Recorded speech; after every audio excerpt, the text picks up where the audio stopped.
Let's go. Okay, guys, we are joined today by Roy Moore, who is a fellow Tae Kwon Do instructor and student. So, welcome to the podcast, Roy. How are you? Hi, I'm good, thank you. Yes, Brilliant. pleasure to be No, listen, it's a pleasure to have you. You are somebody that I follow quite sort of diligently on your Facebook and your Instagram posts and stuff, and somebody who I've actually been really keen to have on because I just love the stuff that you put out there. You just come across as a really pure student and exponent of the martial arts, which I really love. How long have you been doing Taekwondo for? Taekwondo itself, just over 25 years. This year, pre everything going the way it has done. Yep. Back in March, I think it was, was presented with a nice certificate and that from the club for to being with the same instructor for that entire time as well, 25 years. Yeah, I've done other stuff before that, but yeah, Taekwondo's 25 years. So working on 26. That's probably a really good place to start the podcast. Why don't you take a few moments and just go through your sort of introduction to martial arts and then the history of what you've done? Really, I started with Judo. The kind of strange story. I was a badly asthmatic child, really badly. Ended up in hospital a lot from, I couldn't breathe. It was horrible. Around about 12 years old, I wanted to try and make a change. I didn't enjoy PE at school, anything like that, because I couldn't breathe. I wasn't very good at team sports. Being, if you know me, I'm 5 foot tall. I'm bigger now than I was then, but not by much. So I was also born in Canada. While my accent doesn't sound like it now, I'm actually Canadian. So when I was 5 or 6 years old, moved to the country in Scotland, out past Afford, and quite a big culture change there from a school with, I think we had around about 100 people in my year at school in Canada, divided across multiple classes, to the school I went to had 19 people in, 7 of which were in my year. I had my Wayne Gretzky action figure, talking about ice hockey and stuff like that. They were playing with tractors and talking about football, both of which I knew nothing about and didn't really care for. It wasn't terrible, but it was definitely a culture change. I didn't naturally fit in. It took quite some time before I found myself, martial arts being the reason for that. Yep. But as I kind of got a little bit older, up to let's say 12 or 13 years old, I remember copying my dad, just doing some basic weights, weightlifting style thing. Bought a 30 quid set of plastic York dumbbells and reasonably quickly on, being a teenager, even with my limited knowledge, I started showing some gains and kind of getting noticed for, hey, you've put on some muscle, as opposed to you're the one that dies every time he tries to breathe, which was a nice change, Around about the same time, my brother, who at that age he could have gone either way. He went a good way, thankfully. But he was a bit of a handful. He was at the local youth club, and just a bit cheeky, nothing bad, but a bit cheeky to one of the women that helped run it. Yeah. And she, in jest, said, "You say that again, I'm going to put you on your backside." Joking, but seriously. So he went, all right. So he called her bluff, not knowing that she was the judo coach's wife. So she did a little hip throw, gently placed him on his backside, and he thought that was funny. That woman and her husband turned out to be our judo coaches, and they also went out their way in a brilliant way to bring us into that family. They used to pick us up and take us to the judo every week and stuff. My brother's life changed from that point. Judo was his thing. Yeah. He's very good at judo. He went to that for about a year or so, just kept on coming home and trying it on me and stuff. I wasn't ready for it then. But eventually my dad kind of said, well, you can do some weights now. You're getting fitter, you're getting stronger. Maybe it's time to try that. So I went, okay, and I tried it. I actually really liked it. I didn't think I was going to, as I was still using the inhaler. Never get thrown on my back. It was not great. Yep. But reasonably quickly, again, I started finding success in something new that was mine, which was quite fun. I was never brilliant at judo, but I was pretty good. I still am pretty good, I like to think.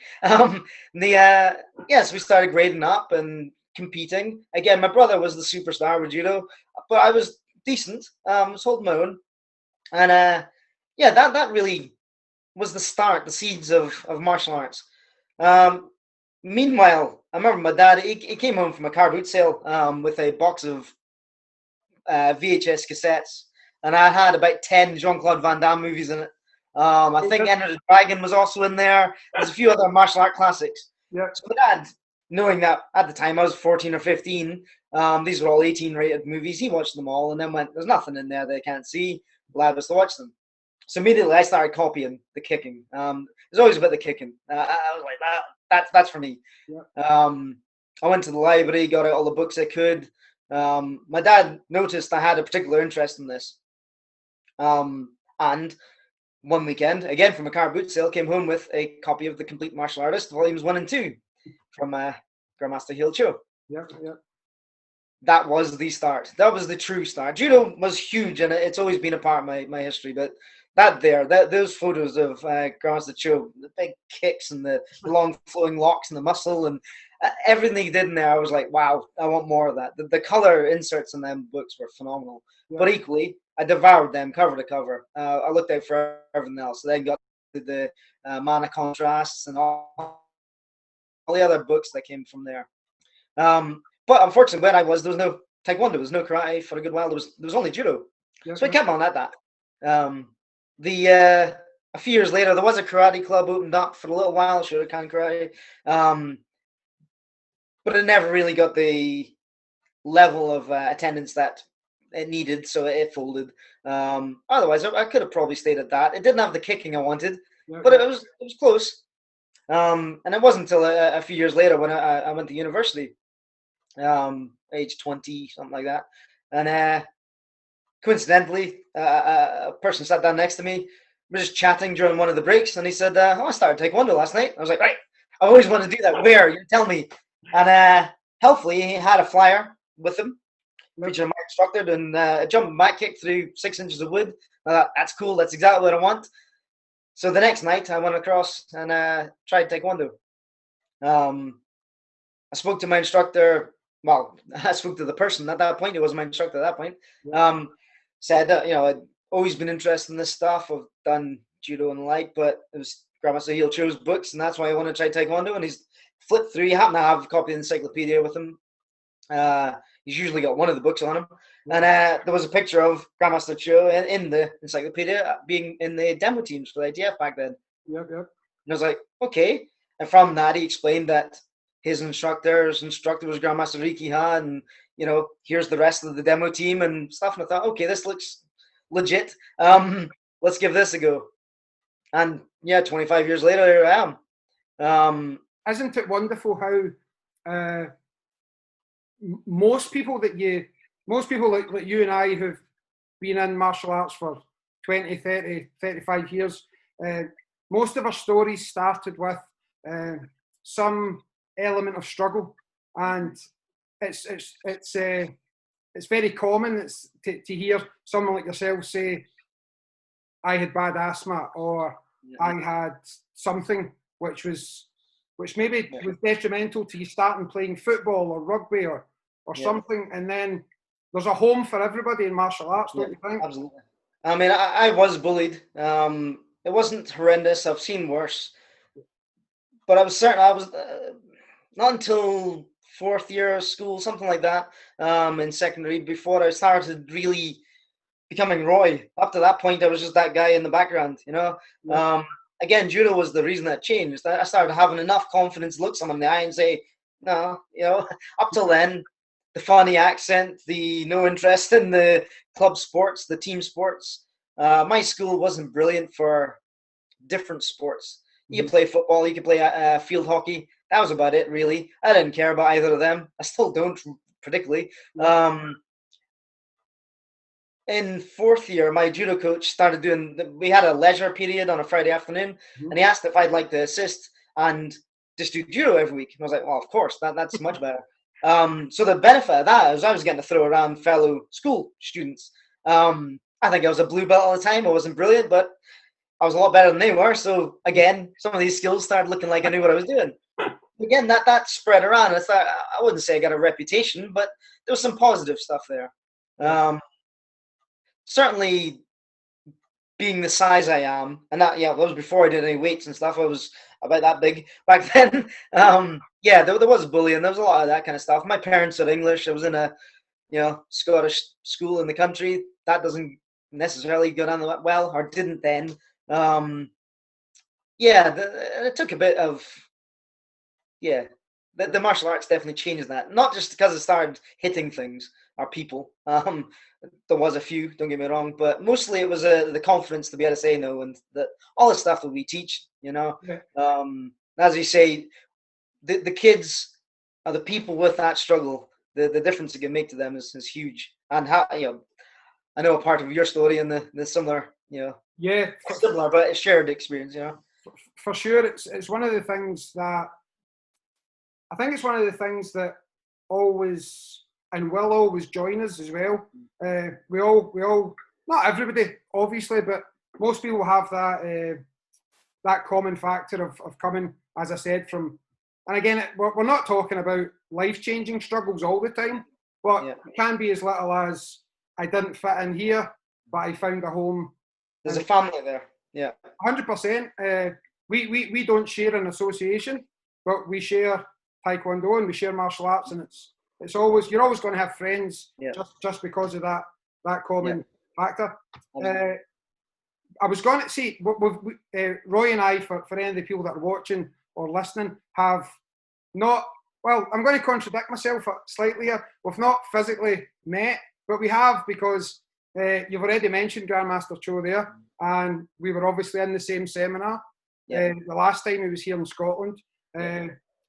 Let's have a quick chat about Grandmaster Cho before we go through some of the amazing other martial artists that you've encountered over the years. How has Grandmaster Cho influenced you over your time in Taekwondo?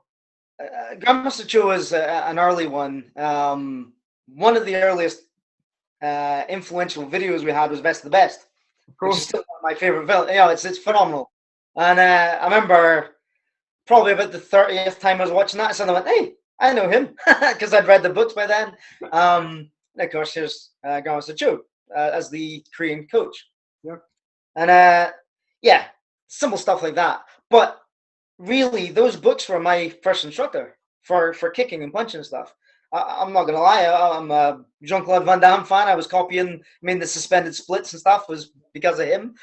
Bruce Lee's a huge influence, but Grandmaster Cho and those books were really my first instructor. My dad had a double garage. I had judo mats down and a hanging punch bag.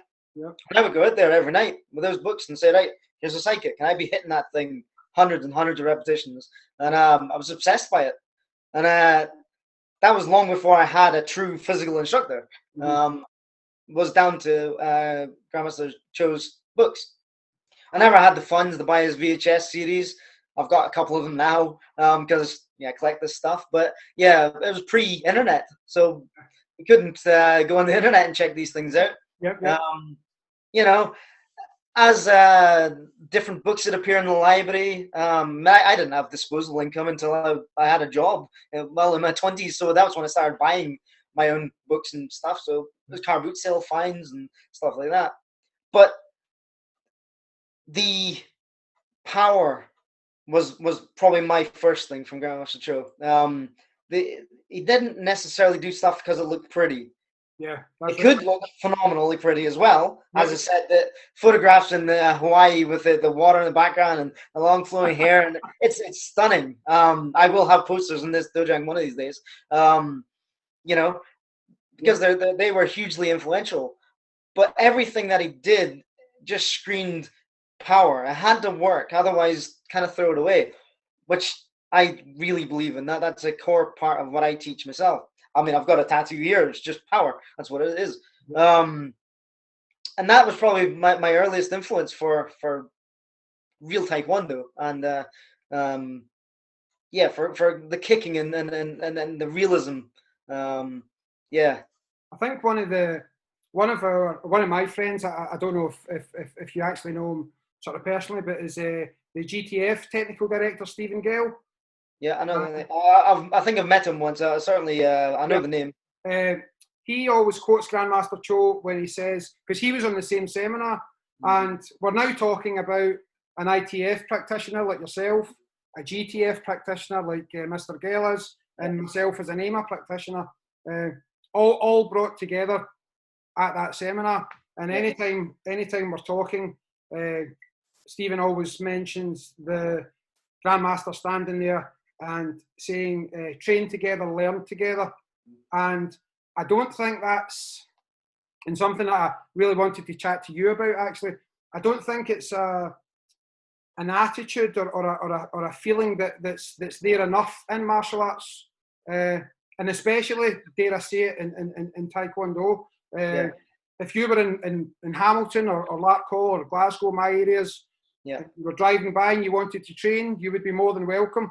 It doesn't matter what badge you had on, and the fact that, well, you've come into my life that way, the GTF and Mr. Gale came into my life that way, all because of Grandmaster Cho, really, and all because of that attitude of being...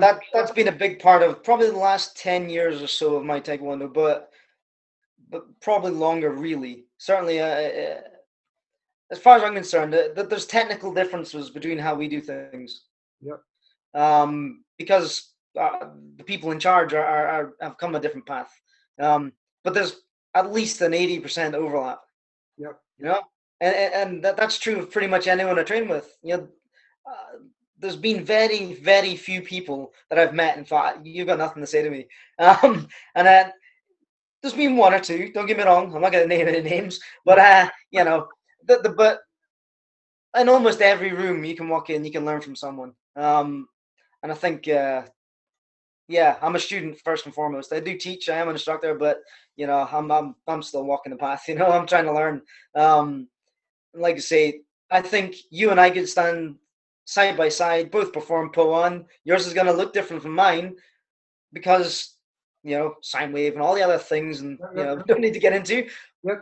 But yours is going to be strong, be powerful. Mine will be strong and powerful. Mine will be right for the badge I wear. Yours is right for the badge you wear. But equally, I guarantee you could say, well, have you tried like this? And put in a bit of that. And I could say, well, how about, you know, and yeah, I've not met someone that's 100% got everything right yet. So I'm pretty close to it. And equally, I certainly don't have 100%. So, you know, like say, eternally a student. It's the best way to be. And again, that's one of the things that's one of the things that's actually most appealing about you, Roy, to be 100% honest. That comes, as I say, obviously we were together on Grandmaster Cho's seminar many years ago, but even just from getting to know you as well as you can from following people on social media, that's one of the most appealing and humbling things that comes across, is the attitude of learning from everybody, including everybody, building things together. I guess it's lovely to see. If I'm being honest, it's a really... It can be difficult. Some of it sounds a bit cliched. You know, obviously in martial arts we talk about doing these things. So occasionally I find myself going, am I just repeating the words in a book, or these ideals? But equally, some of them are ideals, and there's nothing wrong with trying to live by them and then trying to do these things. Certain experiences we've had. I mean, unfortunately, I've only trained with Grandmaster Cho the once. I would like to have done that again a bunch of times, but yeah, I mean, this year's broken all kinds of plans I had for training with people and stuff, you know. But as far as possible, I try and get out there and train with people. Aberdeen's not a million miles away, but it's far enough, annoyingly. There's a lot of stuff in the kind of central belt usually that's useful, but it's still a good few hours down and back. But other than that, you know, it's down in England and across different countries and the like. But there's I think there's always something to learn. That's my big kind of takeaway point. 100%. Let's go back then. Let's go back and talk a little bit about your over 20 years in Tae Kwon Do and just how anything at all you want to share with us actually about going through the coloured belts and your dan gradings, etc. Because I started with judo, I was already reasonably fit. As I matured towards the end of my towards my 20s, I should say, around about 20 years old, the asthma had receded to a point where I could train. If I got a solid whack in my back, I would be struggling a bit, but I haven't used an inhaler in 25 years. I don't even have one anymore, which is good. So it was letting me train. That was the main thing. With Taekwondo, when I started, because as I said, I was kind of obsessed by it. I'd already kind of half taught myself to do kind of crescent kicks and stuff. My flexibility was quite good because I was out there training for hours a night. I mean, I would sit and watch TV just in a split. I could do a proper split within about 3 months of starting Taekwondo because I just needed some tweaks from someone who really knew what he was doing to say, well, actually, try and roll the hip forward or whatever. Again, because of that, I mean, I still get there's people that contact me saying, I remember training with you when you were the first dan. Or I remember training with you when you were green belt. In green belt, you were doing side kicks, head height. I'm going, I don't remember that. My memory's not that great. But thanks for remembering that, you know. But I do know that certain elements like that came out quite quickly. I was always into the fighting, the breaking, I should say spotting, spotting, breaking, and the power side of stuff. I think I was a second dan before I really got into patterns. You know, now that's a huge part of what I do is the patterns. But I still love the other stuff. But certainly as a color belt, I would do the patterns. I was okay at them. They're always too fast. Everything I do is too quick. But I would tolerate the patterns so that I could do the fun stuff, the kick and the punch.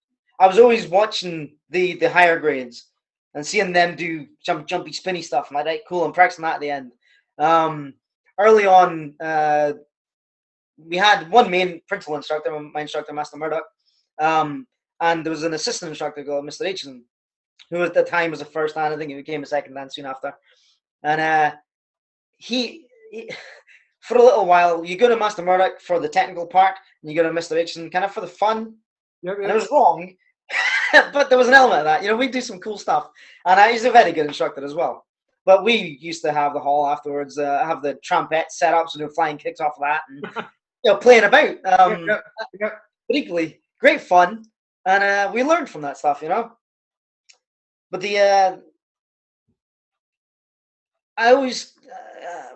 our club has never really been in a competition. We used to enter, and we always did well. We'd always come back with medals and stuff, but we've never been a competitive club. Because I competed through judo, it wasn't something I really looked for. So I should say, in between judo and taekwondo, I'd also I joined a jiu-jitsu club. That was another big influence. And again, it's why I find it quite easy to wear different hats or different belts, if you like. It's because I've trained with an awful lot of different people. The jiu-jitsu club at the time was as pure MMA as you can get. When it was traditionally MMA, it was literally a small circle jiu-jitsu coach working with me, who was a judo guy who did some kicking. We had a boxer, we had a wrestler, we had an old school karate guy, and we just exchanged ideas. What if this happened? And we go, okay, and we work it out, you know. And that club was brilliant. We used to just beat each other up a lot, but in the best way, you know, in that way that you need close friends in order to have the bond, so we could just do that. I remember myself and Dodd, the karate guy, we put on the hogu one night, big 16-ounce gloves on, and we just went to town. And both of us, we knew that we were pushing it, but we're just on that fine line. But then, so I was training on Monday night. We seen him on Wednesday, and he's like, "Yeah, so how did you feel yesterday?" I was like, "I couldn't breathe." It's like I was saying. It's like, "Right, we'll take it easy now," you know. I mean, we just battered each other. But it was good fun. But equally, we learned a lot off of that. We knew, we started learning where the lines are and how to move and how to breathe when you're like getting hit and stuff. It was really good training. But that jiu-jitsu, we used to go down to Birmingham. There's a lot of what do they call it? It was like semi-contact jiu-jitsu, which I was quite good at because you used to score quite highly for if you throw someone, 5 points. If you head kicks, 3 points, and body kicks, and it was first 10 points. So people would come on think I'm a kicker, and then I'd throw them. People think I'm a thrower, and I'd kick them. So it worked out well. So I was actually very good at that for a good while. Pretty much most things that there was there to win for a while, I did, and I love that. And then when I went back to Taekwondo properly, competition-wise, I was kind of, these hands wanted to come up and grab and stuff, and like, that's not going to work for Taekwondo. But as a short person, closing the distance and grabbing worked for me. Yeah. In Taekwondo competitions, that leading leg, I can't get past that. I can if I cheat. If it's fighting, okay. But for sparring, it wasn't the best, competition style. So I never really got into that. But like I say, in the club, padding up, sparring, breaking, all that kind of stuff I loved. I pretty much stayed within the club for the longest while. I was a black belt before I really started looking elsewhere. Annoyingly, at red belt, I had the opportunity to go and train with a general, but I just didn't have the funds, which really now hurts, because these days I would chuck a lot of money at that. I just couldn't have the cash, and unfortunately a few years later he wasn't around. That was really the first opportunity to kind of get outside of the club, because I didn't need it back then. There was lots of people higher graded than me. My instructor was miles ahead and that kind of stuff, so I never really looked outside. When I got my black belt early on, there was not really that many black belts in the club, and just for a short period, not as a criticism, my instructor, we've talked about it at length now, years later, but we didn't transition to a black belt club, in my opinion. So I was kind of turning up as a black belt and kind of still just working as a color belt, but occasionally teaching and stuff. And with me, I'm a sponge. I just want to learn stuff. I need new techniques, and just going, well, you got 3 new patterns to learn. That wasn't really enough for me. I wanted to be pushed and stuff. So I started looking elsewhere, and annoyingly, I then had another medical issue. Found out I had epilepsy. So for a year, I lost my driving license. That was the worst bit about it. I had one episode, started on some new pills, had to lose my driving license. So getting to Taekwondo was difficult.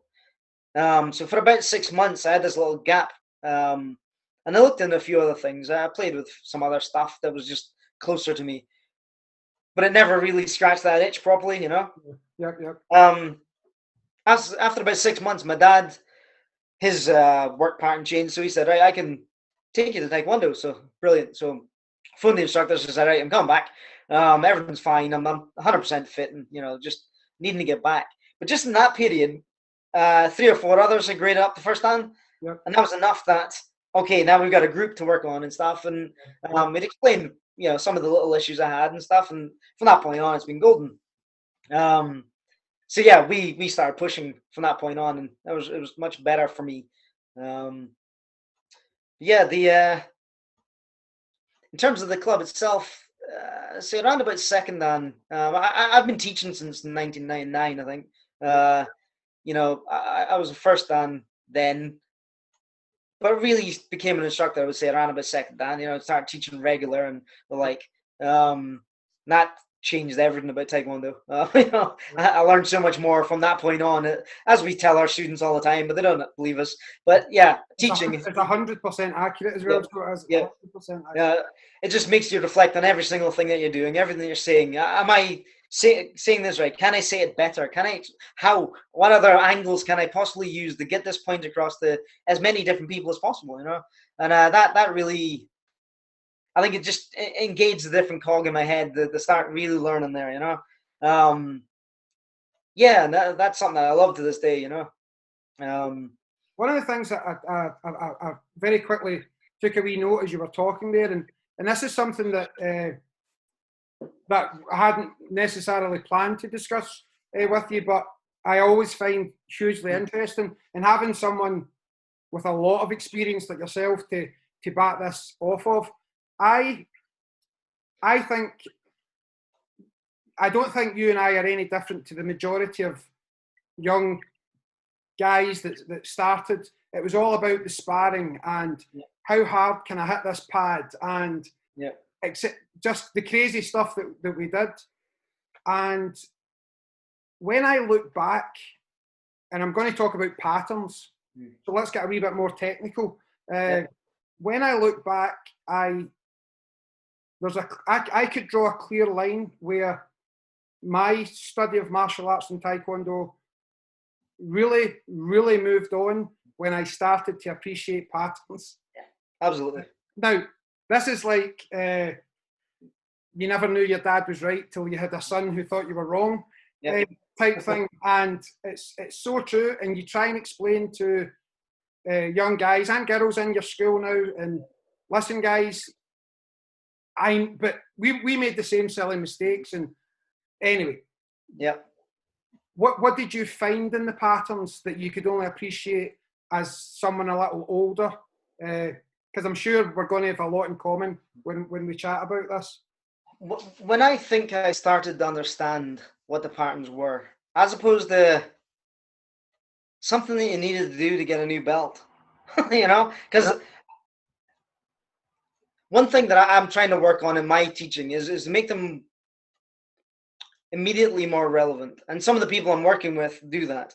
So I think, as a lower graded student, you should see the value in patterns earlier, which is still difficult to sell, because punching and kicking and breaking stuff is immediate. You can see the results.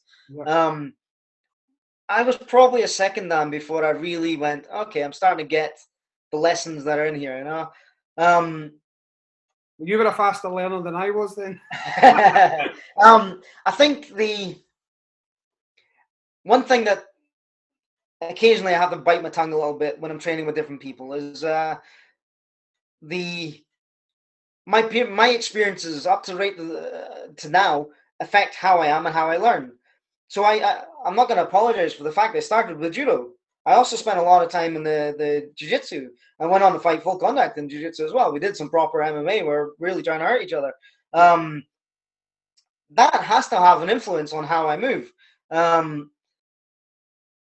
So whilst I teach as per my version of what I think the general was trying to say, and I am an ITF instructor, I don't change techniques to include judo in. Judo is its own thing, but that's still there.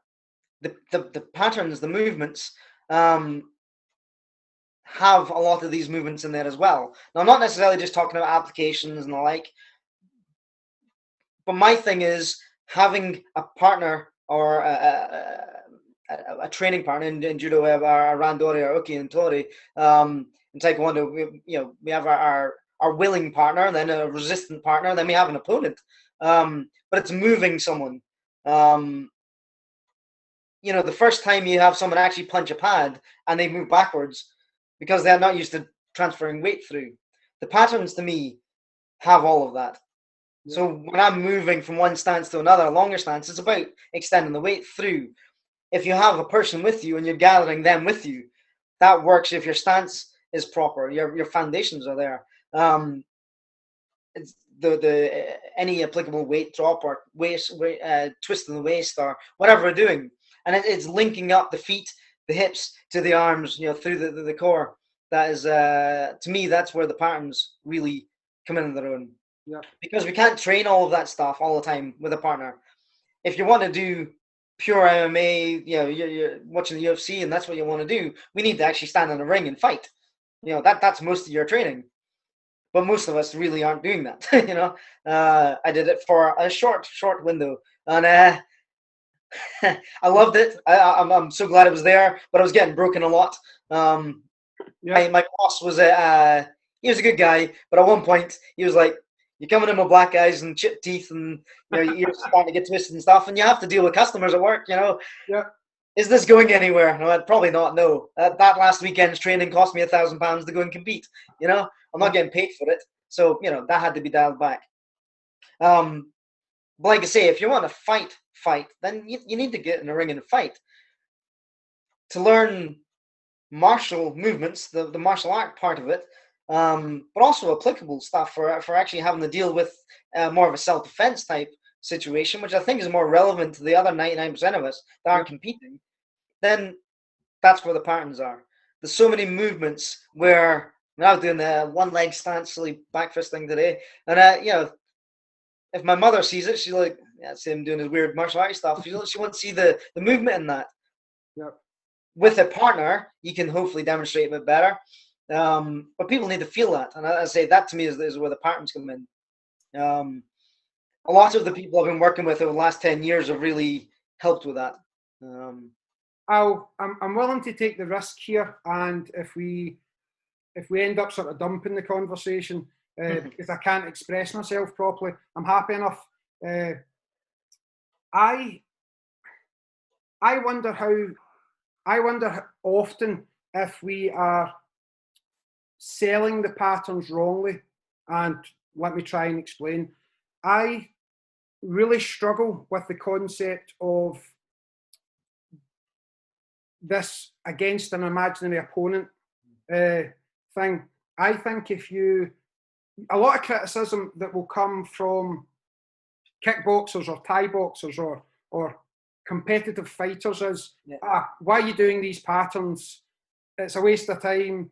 Yeah. That'll never work. I think on a certain level, in fact, I'm quite convinced that they're 100% correct in saying that. But what I find a lot of instructors selling is the fact that no, it actually will do.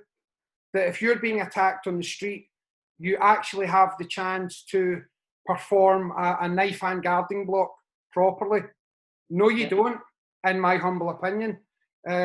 If you're lucky enough to get your hand raised to have any sort of defensive mechanism there, then you're exceptionally lucky.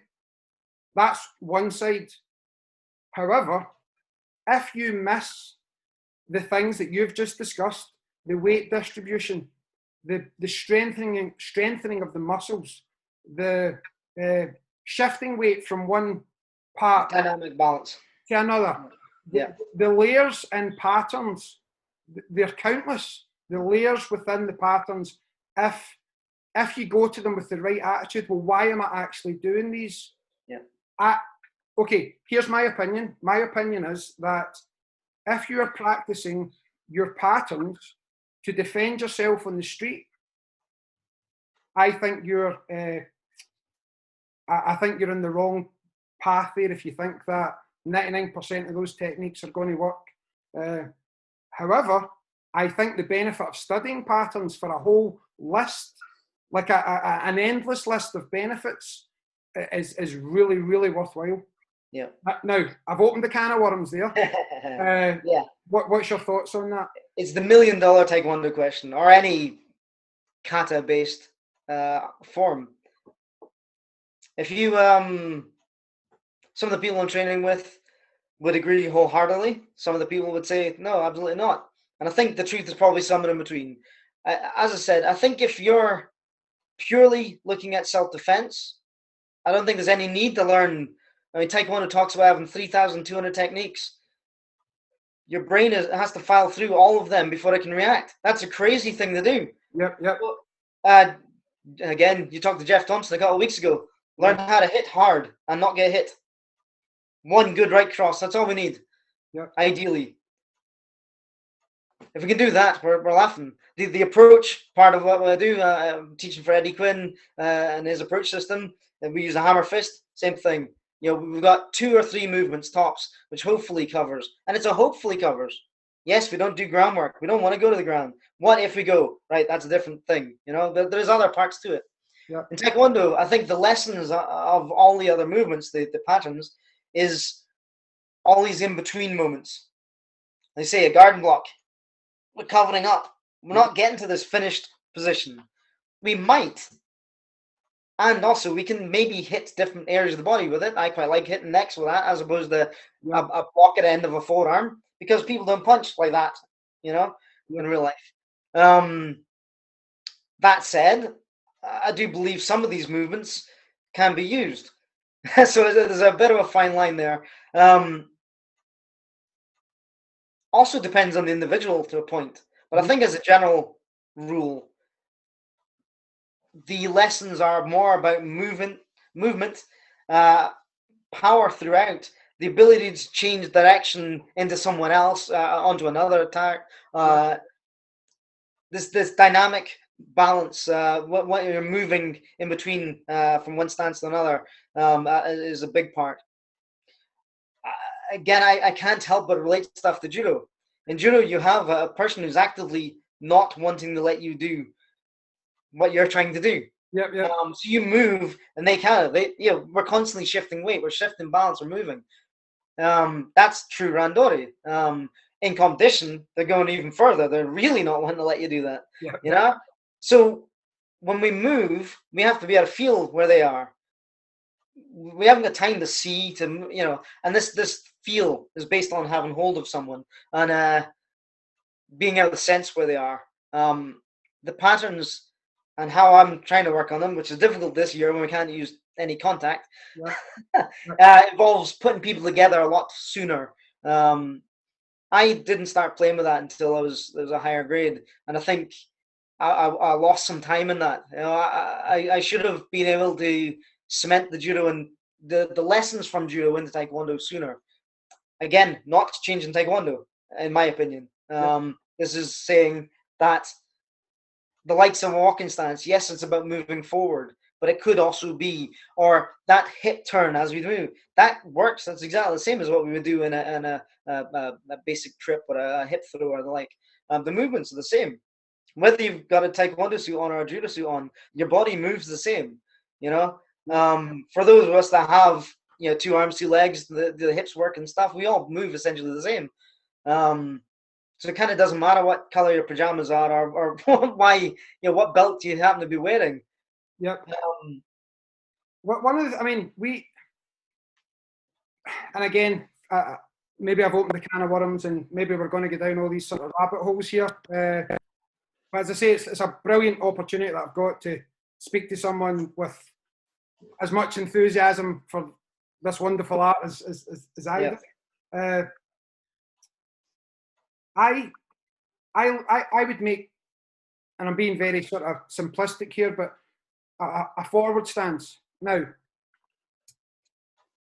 Tae Kwon Do was a military martial art created by, or morphed from many different martial arts by military men. Now, they weren't moving up and down the battlefield in a forward stance or a walking stance. Yes. They just weren't. So I argue that doesn't mean that that's redundant. I want and listen, I'm still learning, because I stand in my kitchen and do forward stance and think, what if this happens, and what if I shift here or do this and do that, and have these ongoing conversations with my own students and fellow black belts all the time. Why was it designed then? Why did the general and anyone else who had any influence, large or small, in developing Taekwondo, why did they create a walking stance then? Because here's a list of endless benefits to our body for studying this particular stance.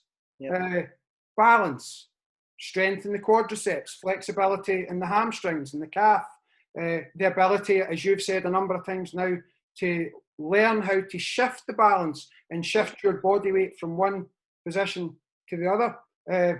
One of the areas that I talk about often in my own classes is in a Jungun pattern, from the back stance, knife hand guarding block, to the forward stance, upward elbow attack. Now, anybody who's only listening to this episode, Roy and I are kind of moving our hands and doing different things, but the L stance is a defensive stance, and you could see you sort of pulling yourself around if you've just been attacked. And what would happen there is that the majority of your weight in a defensive posture goes to the back foot. That's an L stance. Now what you learn is when you're going to hit back, you shift that balance from the back foot to a more centralized position, 50-50, which is a forward stance. That to me is a valuable lesson to learn from Jungun. And I think it's a more realistic lesson to teach, rather than simply saying to your students, and I'll be controversial, lying to your students that you're going to do an L stance and a forward stance in the street, because you're absolutely not. But you will learn to move from a defensive posture to an offensive posture, and that's the lesson that I would take.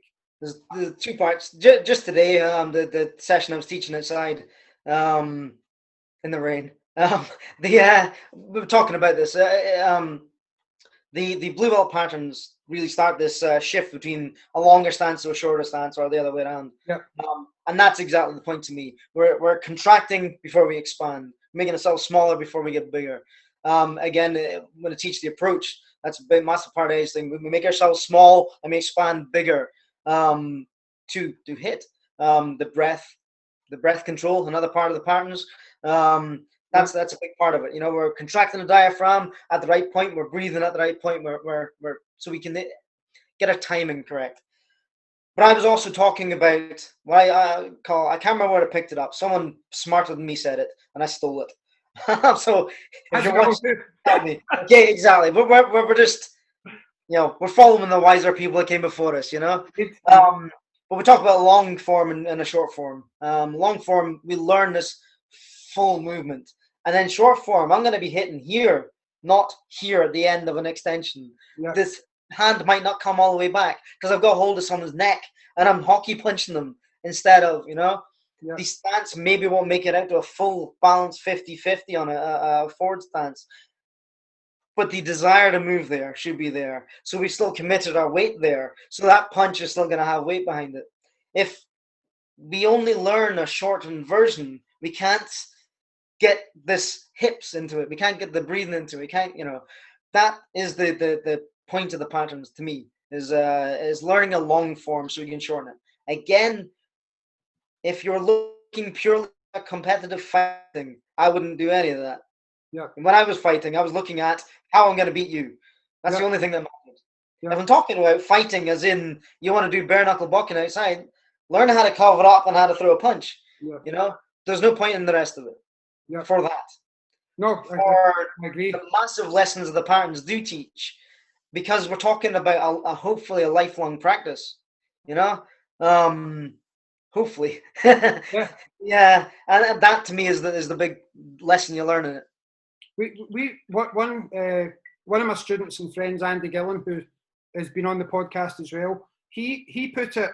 He has a habit of sort of giving examples or expressing things and making them really sort of clear and make a wee bit more sense. And he was talking about, and again, you might have seen it on social media as well, there's a lot of schools and clubs and martial artists who it's blood and it's guts and it's defending yourself on the street or everything that when we're walking about in our pajamas doing guangi or poan or whatever, that's all, it's nonsense. That's their opinion. And I was talking to Andy about this, and he said, now, I think he was 49 at the time, or 50. He says, now, I'm a married man, and I have 3 children, and I go to work every day, drive there, I then drive back. I come to my Tae Kwon Do school and practice my moving and patterns and punching and kicking. And really the most exciting thing I do is I go to Starbucks and I read a book. He says, now, the chances of me being assaulted on the street are very, very small, yet I dedicate 5 or 6 nights a week to come and train with you. Yep. So Andy's an intelligent guy. Why would I be dedicating so much of his, or why would he be dedicating so much time of his life if it was only to protect yourself in the street? Yep. It's an attitude that I dislike a lot, when people will refuse to see the benefits of all this catalogue of stuff that we have to train in and again better ourselves by doing. If I had never learned to defend myself, I have still changed my life by doing martial arts. Yeah. So that outweighs any. I mean, the handful of times I've really had to use martial arts. Thankfully, it's a handful. I mean, talking over 30 years. Yeah. they pale in comparison to the fact that I now have a network of friends across the world who I talk to on a regular basis. Has enriched my life for so many reasons. I haven't used an inhaler in 25 years.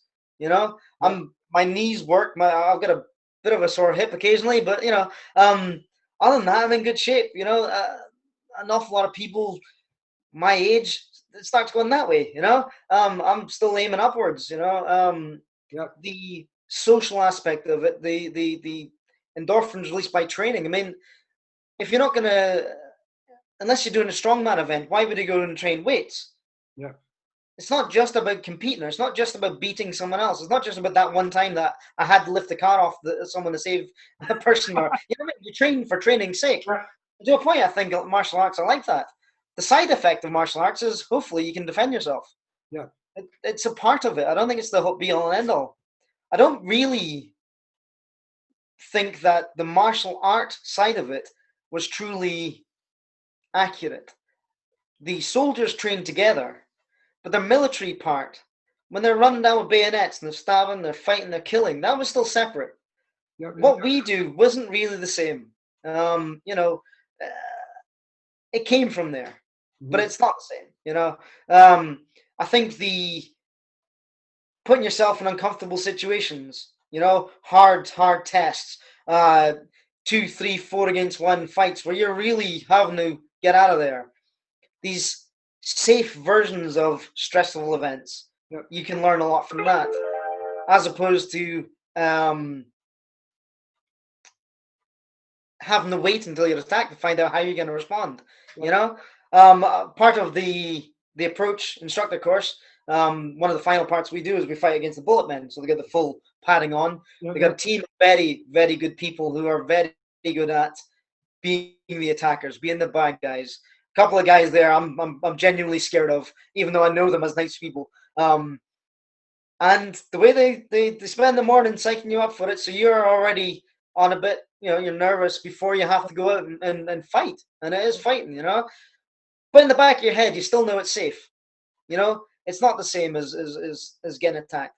But you're a little bit better for that. Yeah. You know? And I think to get back to the point, that the patterns, the other part of what we do that isn't just fighting, that's the part it gives you, is all the other stuff, as opposed to just, like you say, if you want to fight, just go out and fight. Yeah. It's the best way of doing it, you know? But I don't think that the other stuff we do is wasted by any means. No, I agree. And I'm very verbal about it as well. In my agreement with you, I think you're spot on. As I say, I'm happy that part of the conversation went the way that it did. I think sometimes we have to be open to your ideas falling, but I always like to put them out there and say, well, what do you think, and how wrong am I? It doesn't always have to be, am I right? Sometimes it can be, well, you're a wee bit wrong or you're a big bit wrong, and I'm happy for all of that. We will talk about the approach because I'm really interested in that. But one of the things that I want to stay in the Taekwondo for a wee bit, and this is one of my lifetime ambitions, and you've already done it, and that is to be in Korea. So if you can tell the people that are watching and listening a wee bit about your experience touring and training in Korea, that'd be great. Slight, before we get to Korea, not just a slight detour. Probably, what was it, 2012? Another friend of mine from my club had suggested that we go to Glasgow and train with Grandmaster Riki Ha. Now, I'd heard that name from day one of Taekwondo because he did all my instructors' gradings up till 6th Dan, I think, and then it was General Choi. He's the father of British Taekwondo, certainly ITF, and so he's a bit of a legendary figure. But I was also told, be scared. He's, he's an intimidating figure. So I went, right, I've not really played with others. I'll try that, So we went down there, and for the start, it was a great session. I really enjoyed it. I met some wonderful people. I shared a poster that they gave me a day or two ago on Facebook. First time I met Grandmaster Cutler, Grandmaster O'Neill. And Grandmaster Cutler in particular is probably one of my favorite people in Taekwondo. Really influenced the last 10 years of my Taekwondo, hugely so. But one of our two parts of that, I was training with an awful lot of people I didn't know. I mean, literally, I knew the one guy that I went with, and other than that, I didn't know anyone else, other than maybe by name. But the person standing next to me was Miss Tate from Dundee. Her and Mr. Dolan were there, and they were grading for fifth dan, I think, the next day. So I just happened to be standing them. I was a relatively new fourth dan at the time. They were experienced fourth dans, about to be fifth, and Miss Tate, quite early on, seeing me kind of a little bit lost, Taekwondo wise was fine. I knew what I was doing there, but yeah, in terms of speaking to people and just getting myself out there, I was a little bit, kind of reverting back to what I did as a kid, So she went, "Hey, how you doing?" That stuff. So where are you from? And turns out I'm an hour's drive away. She's like, "Well, come down and train with us. You're always welcome." That kind of stuff. Yeah. And I fought the urge to say yeah, and then not do it. I made a point that a couple months later, Grandmaster Cutler was actually training. I run a seminar in Dundee, so I went down and trained with them, and that flipped the switch for me to be able to get out there a little bit and train. So I credit Miss Tate for that. I told her this a year or two ago.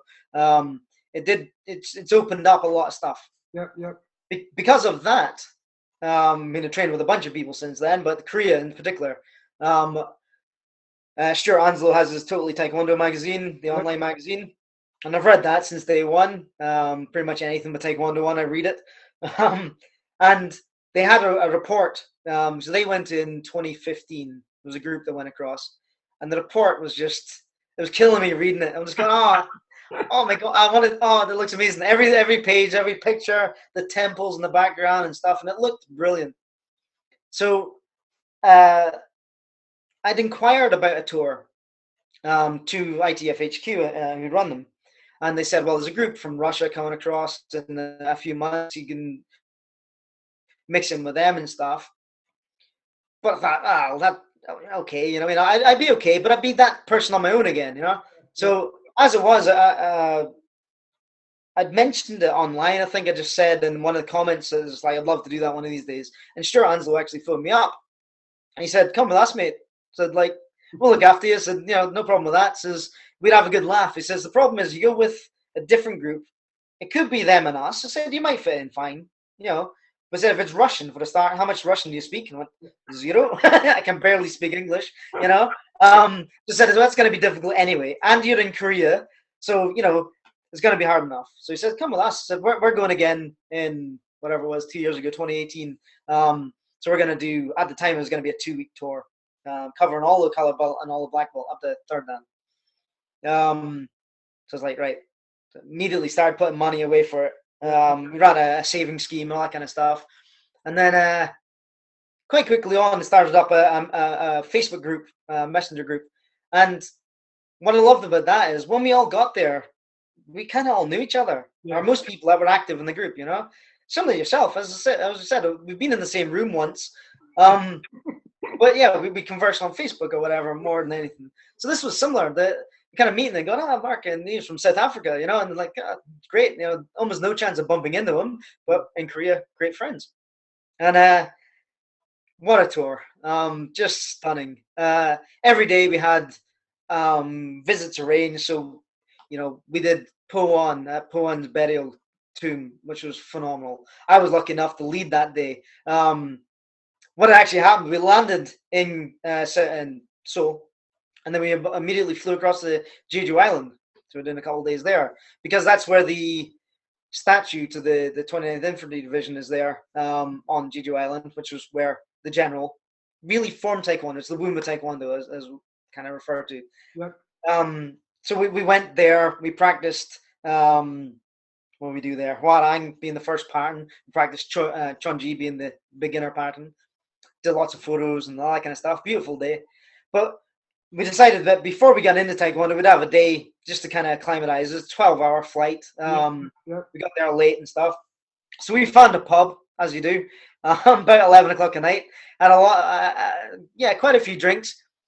But it's just some random pub. It was all pink neon everywhere. We were the only people in there, barring the person running it, and this little ginger cat. And I had quite a few drinks. But I blew up my voice, kind of talking over the music and stuff. Got next there, I was like, couldn't speak. So it took about 3 days. It wasn't until we actually went to the ITF HQ proper that CGO, the Master, went across and bought me some throat lozenges and stuff because I couldn't speak Korean. I didn't know what to buy. So he came back with this stuff. So they kept on saying, well, as one of the more senior grades, you should run one of the sessions. Like, all right, I can't lead. Like I'm saying, I can't speak. So finally, thankfully, by the day that we did Po on, I was fine.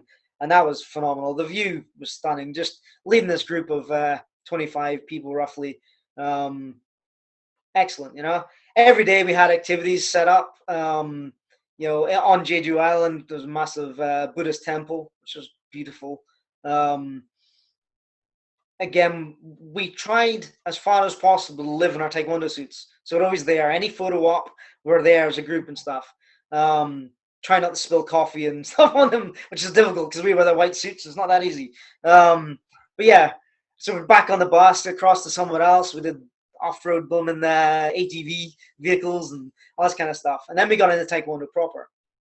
And quite quickly on, we realized that kind of similar to what we've been discussing, pretty much everyone there was from different clubs, different stages of Taekwondo, whether there was a few colored belts, mostly black belt, but even then, first and was sevenths, I think. I don't think it was any eights.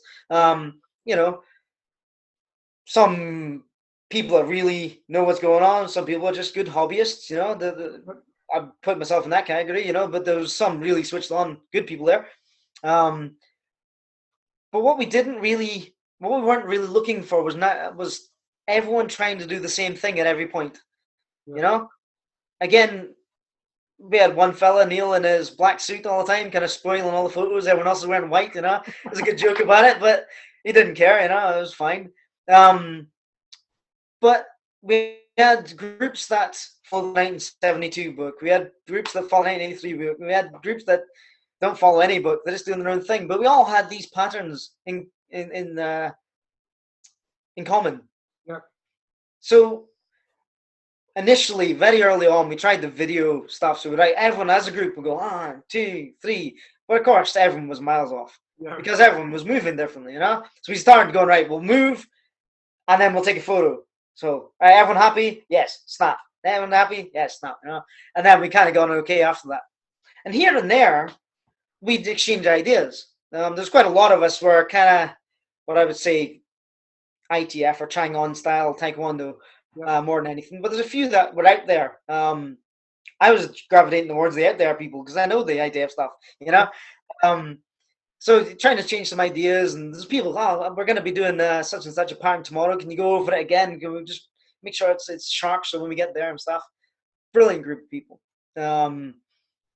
Literally, I talk to most of them on Facebook fairly regular. Most of them almost daily. There's one of them from somewhere. A few really good mates came out of that. But the big moments that I say, like Po and Burial Man was stunning. Some of the locations that we went to. The Kwanghae, it's like an educational center, but they've got this massive big pagodas. It's all just gravel around and all this. It looks like a martial arts movie. It's stunning. So the photo ops there. We did Kwanghae. But then we're looking down at the tiles, and there's little dragons and the tiles and stuff. Everything about it was just stunning. And this big group of Korean children ran up to us and kind of like, what's going on here, So none of us could speak Korean. We had 2 locals that worked with us trying to explain what on earth we're doing. So they kind of half copied some moves and stuff. Got nice photos of that. That was quite nice. But we were just in the middle of random locations in Korea that the locals were just walking past. They don't see what we were seeing because it's normal for them. Other than the fact that then there's a bunch of these people in white pajamas doing weird stuff by their statue of whatever, And one guy in black pajamas. Yeah, one guy in black, I'm so we that because every time I seen the photograph, he stood out. I'm not going to. Yeah. He was a good laugh, Neil. I actually, he was the first person I met when I was going because we flew to the same hotel in London before we moved on. So I met him the night before, and good cracking guy. But he was just like, He's not an ITF member, so he can wear what he likes. It's fine. It made no difference, you know. Yeah. Excellent student. He trains away. He's a good guy. But the certain points when we were trying to explain to locals what was going on was fun. When we went to the demilitarized zone, which was an experience in itself, a lot of security checks and all that kind of stuff. Now, interesting to see, quite a stark reminder of what's going on there and stuff, you know. But just down the road, we stopped off at a local place, and there was a what do they call it? There was a version of Kentucky Fried Chicken, basically, some really spicy version of it. So we're just outside after having a bite to eat. Again, still wearing our dobux and stuff. And this old elderly gentleman came across, and he's kind of couldn't speak English. I couldn't speak Korean, and trying to say, "What are you doing?" essentially. And it turned out he had a tiny bit of English about him. And he kind of said, Tae Kwon Do? And he said, yes, Tae Kwon Do. That's what we're doing. We're here. This is the demilitarized zone. Said that we've got a Tae Kwon Do parent called Tongil, which is he went out reunification. And he started getting the point. With that, a couple of our group came across, including the two, thankfully, Korean translators. And then this old guy was relaying the information to this group of women sitting over, because they were all kind of looking across going, what's that happening? And we just had this little bit of connection where they're kind of interested in finding out what we're doing. And it turned out this old gentleman had learned Tae Kwon Do in the military. Oh, okay. Well, chances are that's why we're here. It was probably the same stuff he learned. Yeah. We couldn't get into... I wasn't going to ask him about the Korean War and stuff like that there, for obvious reasons. But yeah, chances are there was that. But we had a few nice little moments of connecting when there's no language. Korea was the first time I've really been away to somewhere where it was an entirely different culture. I go to Spain or whatever, but most of the Spain I was going to was Magaluf and stuff like that. It's not not Spanish, But this was a real, you had to point at stuff because you couldn't speak Korean, and it showed how untraveled I was really and stuff. The experience was phenomenal. We were up early every day. We trained, performed patterns a lot. We exchanged ideas, a lot of learning. We always go out for a bite to eat and a few beers later on and stuff, and then back up again early the next day and train away. And just such an excellent experience. We were looking at trying to go again in 2021, and then everything's been moved this year, annoyingly. It's definitely on my to-do list again. I recommend it for everyone. It's a phenomenal experience. It's weird because, in South Korea, there's probably only a couple hundred ITF students. Yeah. It's not big there. In North Korea, it is, for reasons that are well enough known. So I say we were a bit of a novelty there, which was quite fun. Yeah. One of the things, I've got a really good judo, who you might actually know, a friend, Neil Malone. Yeah, Neil, yeah. Yeah, so Neil stays very locally, and we serve on the local sports council together. One of the things I always talk to him about, we're over an hour now, which is fine. I could stay here chatting about Taekwondo all night. One of the things that I do definitely want to talk to you about is, I often speak to Neil about and I'm not sure if there's how many actual branches away from judo there is, but for example, if you go into Neil's judo club, there's pretty much a direct line through to Olympic level standard judo. Now, as a younger, less experienced, maybe more immature practitioner, and maybe a wee bit more romantic about the whole idea, previously I was an advocate for Taekwondo one day being together again. Now, whatever being together means, and again, I know we mentioned Stephen Gale earlier on, but to talk about him, it's something we've spoke about at length, and he actually says often, what you and I are doing, Kareem, is one Taekwondo. Yep. What you and I tonight, Roy, are doing 100%. is one Taekwondo. So now, whether you're wearing one badge and I'm wearing another, and Stuart Anslow's wearing one, and Stephen Gell's wearing one, and it doesn't matter to me now. I'm over that.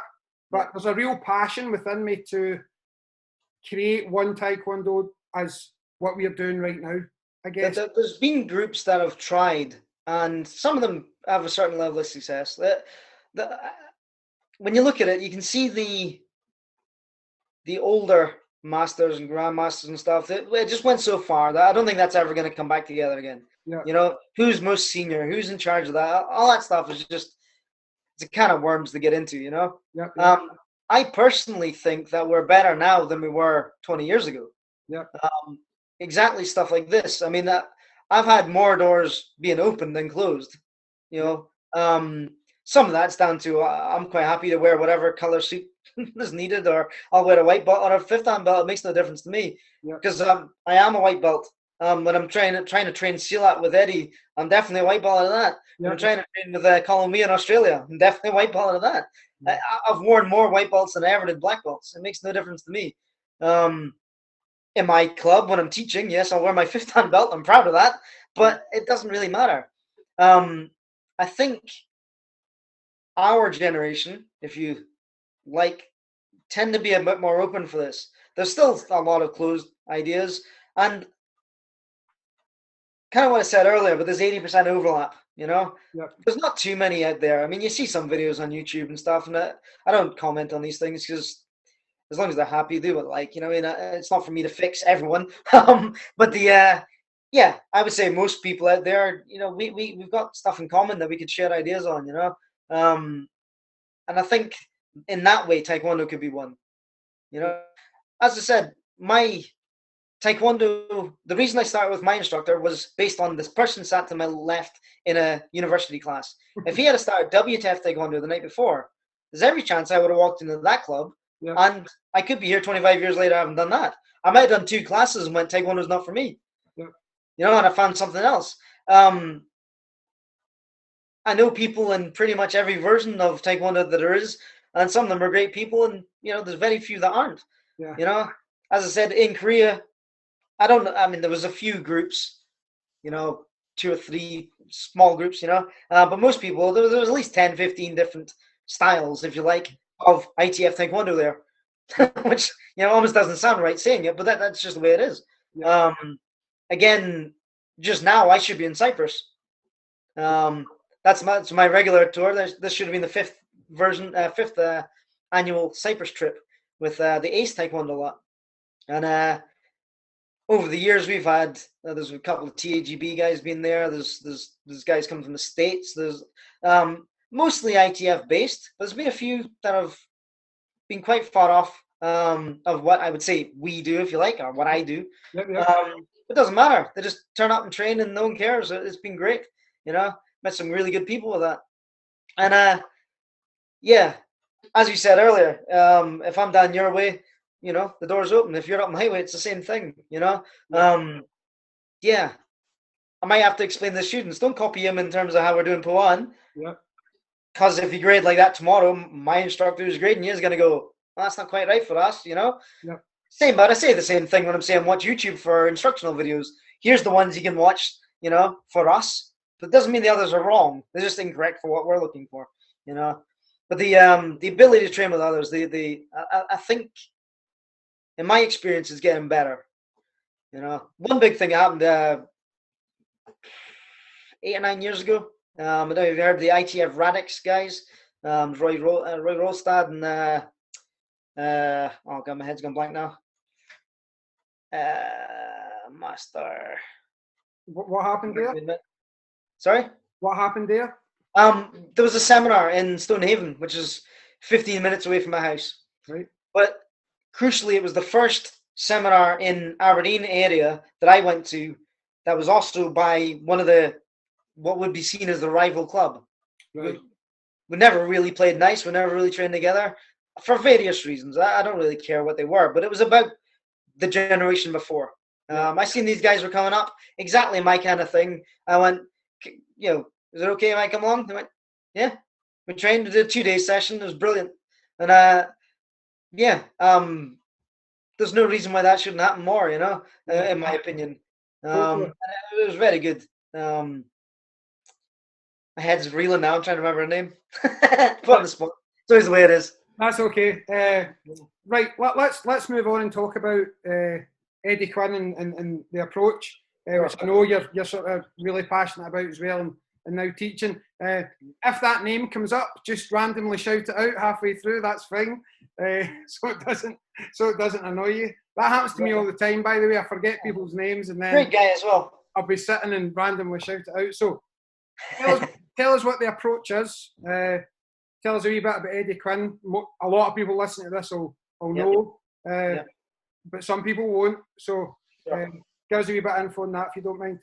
Well, Eddie is a guy from Dunbarmingham. When he was about 18 years old, he came out of a pub, seen someone getting attacked, a girl getting attacked, see him on a cross like that, and got stabbed a bunch of times for his help.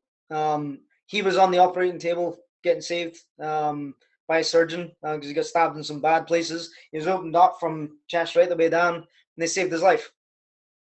Kind of annoyed about it. You can see in the hospital, he knew who it was, he knew where they were, that kind of stuff. The surgeon had seen him and said, well, I think you'd be better off like looking into something like martial arts, which is one of the wisest statements ever said by anyone. Channel this better. If you can say that to people, it's just a phenomenal message. So he did. He tried a bunch of different things, karate too. He got on with Muay Thai. He teaches that. He has taught that for a long time. But early on, he had issues, kind of the realism of some of the martial arts. He said he always loved it, but equally, having been stabbed and knowing how kind of real fights look, he was always a little bit on I'm looking for something else. At the same time, he actually developed a phobia of knives. He said it got so bad to a point he couldn't like butter his toast. He couldn't pick up a butter knife and have a knife in his own hand. Yeah. So Eddie being Eddie, he decided to tackle that head on. So again, going down the library, looking at different martial art books and stuff, reading the A to Z of martial arts and stuff, he's seen silat. Silat being daggers, machetes, knives. So he's like, I want to learn silat. Asked around, did all the research, couldn't find anyone. Took a trip across to the Philippines, try and find someone. Spoke to loads of people who knew someone who did it, but couldn't find that person, Yeah. They came home a little bit less money, a little bit dejected. Now to be at I think it was a martial arts kind of exhibition-y thing in Birmingham, and someone said, well, Chris there, he's a silat guy, and I was like, turns out he stays quite local and like. So this is go to Chris Parker. So he approached them and introduced himself, said, well, will you take me on? And he did. And he's been working with him as a private student ever since. The silat's Eddie's real base art. He's put a lot of effort in that stuff. Very good at that. But these movements that he was using in silat, he started feeding that back into the Thai boxing. So you have people throwing a straight punch, and he's kind of hooking over it, elbows, and these other movements that was found just taking the daggers at it. So instead of stabbing in, it's now a hammer. The lessons that he was learning in silat, he was applying to the other parts. Because, as I said earlier, you can only move one way. There's not a judo movement, a Tae Kwon Do movement, really. There's only how a human body moves. We put these little ideas in our head. That's silat. That's a hammer fist. It doesn't matter what you call it, So he was playing about with it. He was finding he's catching people. Initially, it started with this figure eight motion, kind of batting arms out the way. And again, in discussion with his instructor, his teacher, they kind of he'd said, I've been looking at this. What do you think? And he went, well, it seems like it's Eddie Quinn's the approach. So that's where the name came from. And then over about 10, 15 years, it's been refined. Excuse me. The point being that, as we kind of alluded to earlier, a lot of people don't want to do 25 years of martial arts and learn 3,200 techniques People want something short, sharp, easy to remember, but also that works. I do believe that most things in Taekwondo can be made to work within reason, because as we discussed, but equally, most of the classes and the clubs that I've seen, I think realistically, it can take a little while to actually be able to defend yourself because we got an awful lot of stuff to cover in the syllabus. Yep. You know, Yep. The ability to do rising kicks don't help immediately. They help in Taekwondo development, but they don't help you defend yourself. You'd be better off learning offense, to learn how to use your voice, to learn awareness, to learn how to hit hard and not get hit. Eddie's trained with Jeff an awful lot of times in the past.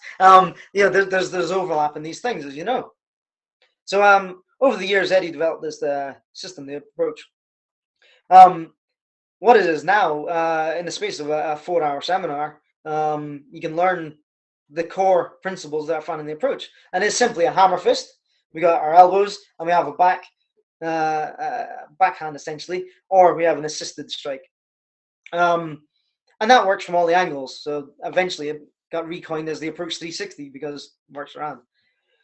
Excuse me. We'll cover the legal parts of self-defense, which is hugely important. Yeah.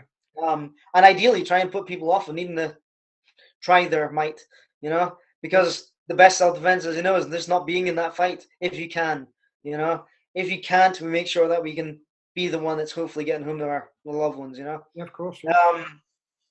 So yeah, the approach morning itself is a great experience. That's what I teach. The instructor course is traditionally taught over multiple days. And as I said earlier, we end up with we have a half morning, half day, I should say, and being taught by a ex-policeman barrister for the legal side of it. Very interesting. And then we do our fights with the bullet men. Mm-hmm. As we come off to the policeman, is that justified? Was that legal? Was that allowed? What do you remember? And we're getting this feedback. Good fun. Really good learning experience. Learned a lot out of that. For myself, the reason I kind of sought out Eddie in the first place, I've been aware of his name for a few years over the martial art magazines and on the internet and the like. Yep. But I was wanting something to add, not to Taekwondo, but separate from Taekwondo. Again, people that I know that don't want to do 3, 4, 5 nights a week, doing all the other stuff, which is fine. People, just because I love it doesn't mean everyone else has to, Yeah. So there's an awful lot of people that can then do a Saturday morning and just learn and then keep their hand in it here and there, which is what I suggest. Because as you know, you can learn movements in 4 hours, but it's not enough to really set in. We want it to be reaction. Yeah. Now, depending on how your head works and how you approach learning, I mean, I know you play the guitar. You do 4 hours of better than I can. But if you do a 4-hour lesson with someone, you learn some basic chords, you learn a strong pattern. But if you don't pick it up again for 6 months, then all of a sudden someone goes, boom, play. Yeah. You're not going to be able to do it. Same thing with self-defense. You have to practice. I mean, I've got my ball punch bag right beside me, and every night I'm here, right? And we're working through, Yeah. And I suggest to people, just put a chair in front, so we got these angles that we work at and stuff, and just go through the movement, so it's there in your head, And then 2-3 times a year, come back and train, and it's going well. It was going well until the world closed. The benefits of the approach on to a Taekwondo person, to a martial artist, I think are quite great. If you've never done martial arts, the approach works for you. If you've got a martial arts background and you're open-minded, so you're ready to learn, the approach really helps. Again, I've mentioned a lot about weight transfer and the movement. The hitting with everything is a big part of it. We talk about the distance dictating the tool. If we got reach, we're going to use the end. If we're closer, it's going to be the forearm. If we're closer again, it's elbow. These things come to play. And again, as you rightly said, for our garden block, it might be here. It might be elbows and stuff in the way. We're using what's appropriate depending on the distance to the person that we're having to defend against. And So that essentially is the approach. It's a nice, short, sharp, simple system that time and time again we see non-martial artists especially come in and they're going boom, hitting these pads. So we don't have to do years of conditioning to try and get knuckles that are ready for punching bricks and stuff. We're using a preconditioned part. So we're hitting these Thai pads with some decent power quite quickly on, and a wide range of. I tend to teach teens up to I think the oldest I've had is about mid-60s, and most people get on fine. There's some that don't. It doesn't matter what you do, you can't please everyone, but generally it works really well. Yeah, that's one of the things that I'll actually commit to, because I say it's something else that I've sort of followed online. But when the world opens back up again, I don't even know if I've ever been to Aberdeen. So coming to Aberdeen to learn a wee bit from you is definitely something I'd be interested in. Yeah, it'd be great. You're welcome. Yeah, I'm hoping in the new year, obviously, stuff settles down.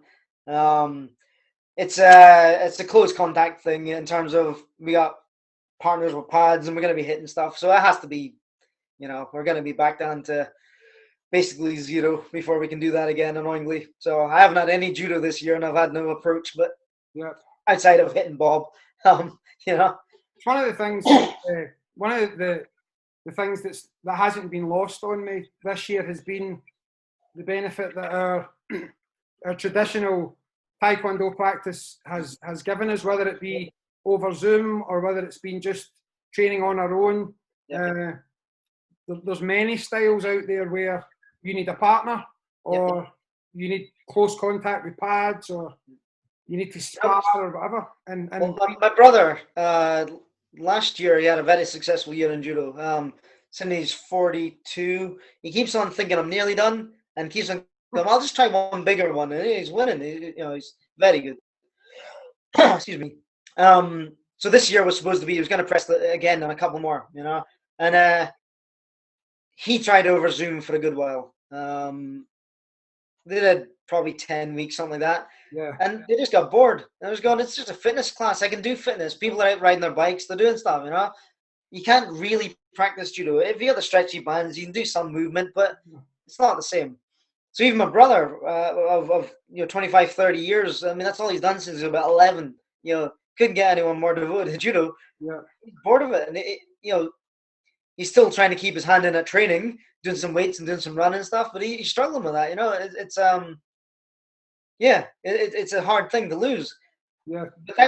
I'm missing spotting. I'm missing the ability to teach the way I'd like to teach, i.e. closer in. Yep. But I can still practice. I mean, the class today, whilst it was a small group because the weather was horrible, it was still a good Taekwondo class, and I've been lucky to do that over the summer. As soon as we were allowed to train outside, we have been. Yep. I certainly don't feel like I pressed pause on my Taekwondo. I'm better now than I was at the start of the year. And some of that's because I can link up with people online. I'm still getting the tuition. I'm working on it, Yeah. And Taekwondo allows you to do that. Yes, I wouldn't enter a tournament for spotting tomorrow. I think I'd. Oh, that's you back. Yep. Just we lost you a wee bit there with the volume. Sure. That's fine. Okay, let's just when you were talking about improvement there, let's go into just one last area if you don't mind, and that's what is ahead for you. What's ahead for you regarding what's your own personal what you aiming for? What you aiming for as an instructor for your own club, for your approach, self-defense? What's in the future for you, Roy? Well, around about a couple of years ago, I came up with this approach to Taekwondo. It's a bit on the nose. It's approach on Taekwondo, but it actually means more than that. It's my approach to Taekwondo. It's not just the approach on Taekwondo, although it encompasses that. Currently, really, it's me teaching the approach as much as possible, and I also teach Taekwondo. Yeah. But currently, I teach for my instructor, or like today, I was teaching small groups myself. I definitely want a Taekwondo club of my own. That should have happened this year, but that's been put the world's not playing at the moment. But hopefully next year that will happen. I want my own club, and that will be a Taekwondo club who also teaches self-defense sessions here and there. Yep. Yep. First and foremost, I'm a Tae Kwon Do person. My approach, which is where the true part of the name comes from, is really what I want from my students, the level I expect of them, the level I expect, I want them to expect of me, and the honesty. I kind of want some control over grading and the like. I want to be able to say to people, look, I need you to do this, and we'll review it in 3 months. If you've done it, great, let's grade. If not, no. Again, not a knock on any person, because everyone just does what's right for them. But I can't quite control it, not control. I can't get the best out of a student if I'm not ultimately the one that's saying, yes, you have achieved that. Yeah. If I'm saying you need to do something more, and then someone else grades them and hands them the belt, even if they've achieved everything that they needed from them, they haven't done it for me yet, And I've got a core group of students who do listen. They are working on it, but ultimately, it's that control bit still not there for ticking that final box, That makes sense. That makes sense. Yeah, and that's. I might find that it's a lot harder than I think. I'm sure that there's naivety in there somewhere. There is. That's part of the fun. That's exactly. That's part of your journey. Not knowing what's sort of coming there to do that. So. What I want to do, and I've seen a couple of models working where the approach would be taught, as in Eddie's approach, would be taught as part of early days in a my club. Whether we then look at it monthly, something like that. So we keep it really there as well, but it sits alongside our Taekwondo. It's not part of the Taekwondo grading. It's not Taekwondo health, but I think it would actually sit with it. And I think the benefit of that is someone who's been with me for a month should be reasonably able to in a normal circumstance, defend themselves. You should understand about getting hands up, understand about getting away. You start working on these things, as opposed to wait until they're maybe green belt and they can kind of do a side kick, and and these kind of things that some people can train for a year or two and not really be able to defend themselves. And I'd like to get that in there. Yep. But totally agree with you in terms of, as you said earlier, that most of us aren't really going to see violence. Yep.